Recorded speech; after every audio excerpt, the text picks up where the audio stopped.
Events of the past and present shape tomorrow. Our vital concern is you, today's youth. For our future depends on you. To untangle today's problems, we need to understand yesterday. We hope this film series will make you aware of the people, places, and events which have helped shape our nation and our world. Manufacturers Hanover is pleased to sponsor this educational film as a special service to schools in the New York City area.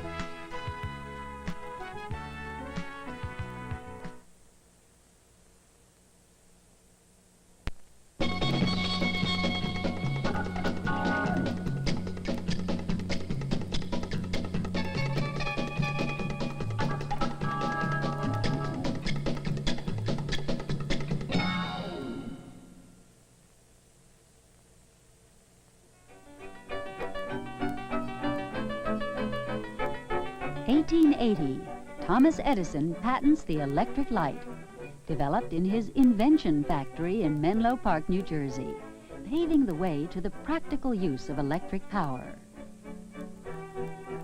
1906, the Wright brothers patent their designs for a heavier-than-air flying machine, initiating the age of powered flight.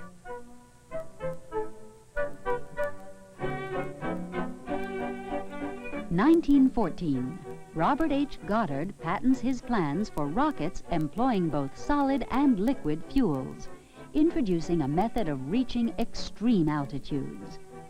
Much of the history of the United States resulted from fostering its people's efforts at invention, innovation, and imagination.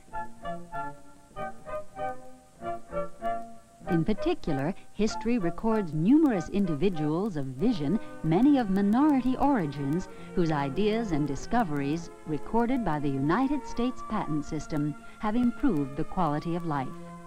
This program is an introduction to a few of these people.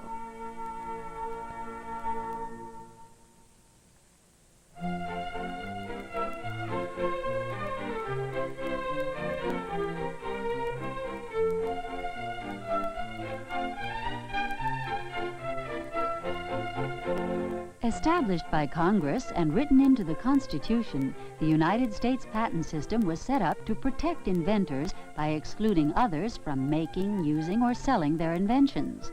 The public file of patents, now including over 4.5 million, protects both inventors and business investors from exploitation, and so promotes the development of their ideas. Among these many patents are those by minority inventors which have significantly advanced our nation's technology, providing both new jobs and business growth. Lewis Howard Latimer was born in 1848. His father was a runaway slave who managed to obtain his freedom and live in the Boston area. Latimer, a self-taught draftsman, learned his trade while working as a clerk in a patent attorney's office. Eventually, he was promoted to chief draftsman. Around this time, Alexander Graham Bell hired Latimer to prepare diagrams of various patent applications. Few are aware of Latimer's contributions to the field of electricity. He invented and received a patent in 1882 for an improved carbon filament to replace Edison's filament for the electric lamp. In 1918, he became a charter member of the Edison Pioneers, an exclusive association of scientists, technicians, and inventors who worked closely with Edison.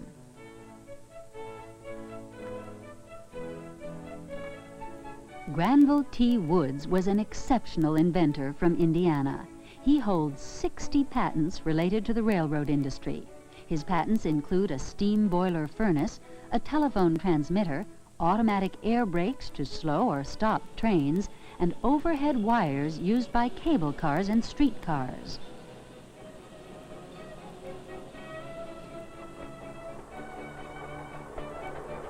He also created over a dozen devices to improve electric railway cars. Granville Woods' most noted invention is the third rail system, the power source used to keep the trains running. This is the same system used in subways today.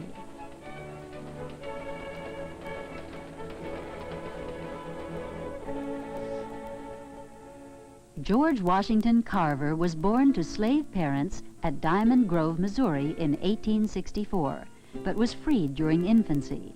He is known for his experiments in plant chemistry and agriculture. He developed 300 products from peanuts, 118 from sweet potatoes, and 60 from pecans.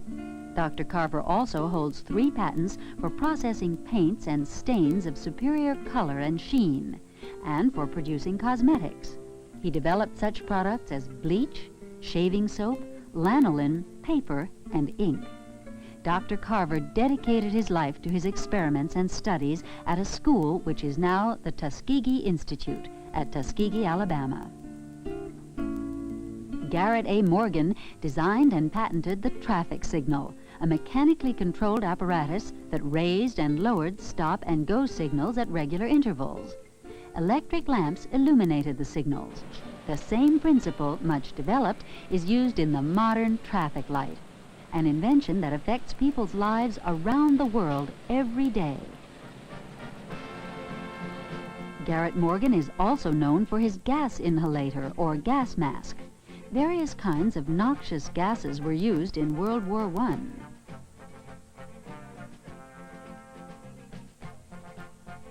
His gas mask, used in trench warfare, saved thousands of lives. At the start of World War II, Charles Drew, a young doctor from Washington, D.C., was experimenting with ways to preserve blood. Dr. Drew both researched and developed a revolutionary process for separating the plasma, the liquid part of the blood, from the red blood cells, and storing it for later use. Working with the British, Dr. Drew helped establish mobile units which provided plasma and emergency aid to those at the front. After World War II, Dr. Drew was appointed the first medical director of the American Red Cross Blood Bank. As high technology advances, minority inventors continue to play a significant role in science, engineering, and medicine. Philip B. Stevens, a member of the Oglala Sioux Indian tribes and a kid from the wrong side of the tracks, as he describes himself, has made major contributions to high tech.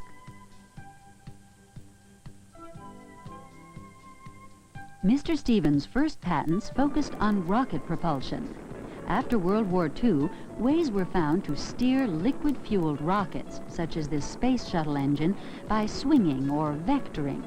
What was needed was a way to similarly control the thrust vector from a solid fuel rocket system. Mr. Stevens' invention permitted solid rocket motors to similarly deflect their thrust vectors, to be steered in the same way as a liquid fuel engine.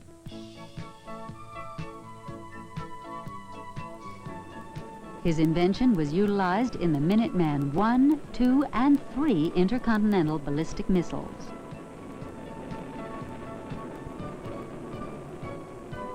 Subsequently, Mr. Stevens formed his own company, Ultra Systems, which now employs 1,300 people. This proposed advanced wood-fired power plant, which uses waste wood materials to generate electricity, is one of its several projects in the fields of energy and safety aimed at helping society.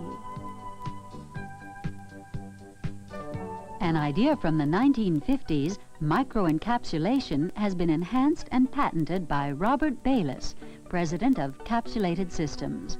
Its first use was in carbonous paper, a smearless form of carbon paper. Microencapsulation involves mixing 2 different substances, like oil and water. Typically, when oil mixes with water, the oil forms a suspension of tiny droplets. But if a polymer, such as polyvinyl alcohol, is introduced, it surrounds the oil droplets and forms protective shells, which are hardened by chemical treatment. When the water is drained off, a powdery residue is left, microencapsulated droplets of oil. Applications of this process include indicator paper, whose sensitive microcapsules turn it blue if water is present.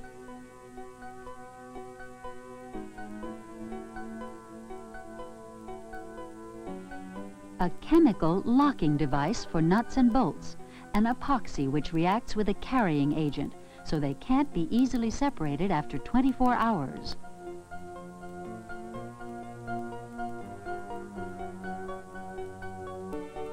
Microencapsulated dyes in the form of powders can be used to produce inks and other coloring agents. Isidore Martinez, after working in missile design, turned to medical work, designing semi-permanent implants for victims of arthritis. His new device minimizes removal of bone and provides the same 5 types of movement as the original knee joint.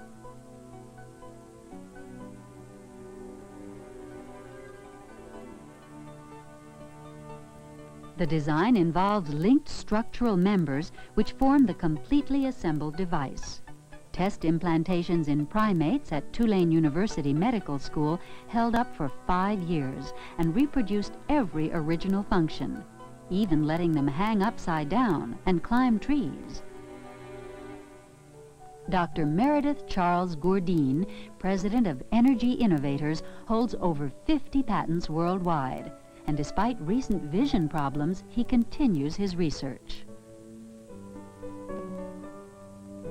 Dr. Gourdine went to Cornell University to study engineering physics, but was also outstanding in track and field. He became team captain and All-American in intermediate hurdles, low hurdles, and broad jump. In the 1952 Olympics, he took the silver medal, missing the gold by 4 centimeters. He found the Olympics a very fulfilling experience, but made science his career. One of Dr. Gourdine's newest inventions is a response to the fogging in of airports. The cost of diverting flights to other airports is about $300 million a year. A way to clear off the fog would obviously lead to great savings. Dr. Gourdine's patent is a fog dispersal system for airport runways. Small units line the sides of the runway about 1/8 of a mile apart. Each box holds a generator that shoots compressed air about 300 feet into the fog. The air, charged with negative ions, mixes with the neutral fog particles, charging them. The charged fog particles are then attracted to the positively charged ions on the Earth. Essentially, it rains, clearing the air of fog, allowing the pilot to take off and land safely. For 200 years, the Patent Office has helped American inventors pursue their dreams until they became amazing realities. Abraham Lincoln, himself a patent lawyer for many years, commented, "The patent system added the fuel of interest to the fire of genius."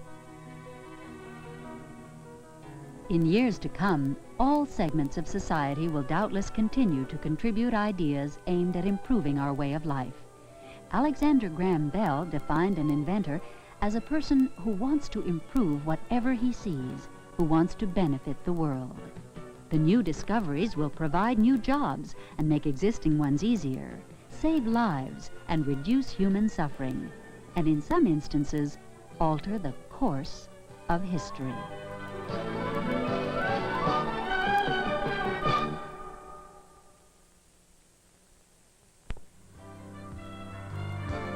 The Science Screen Report has been presented to you as a community service of Manufacturers Hanover.